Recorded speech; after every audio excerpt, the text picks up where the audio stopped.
Here I have KYOCERA Torque, and let me show you how to remove the back cover and the battery right here.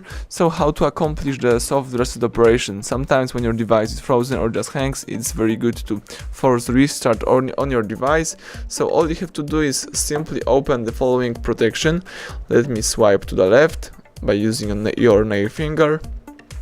Now let's open the whole thing by using the cavity at the down edge of the back cover, and let's simply remove the whole thing from your device.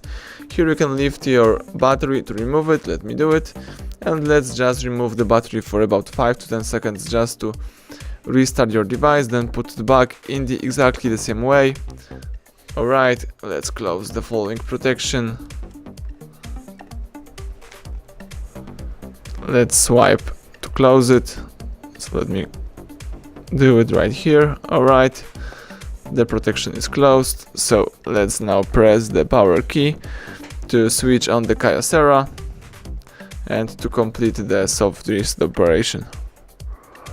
As you can see, the device is turning on.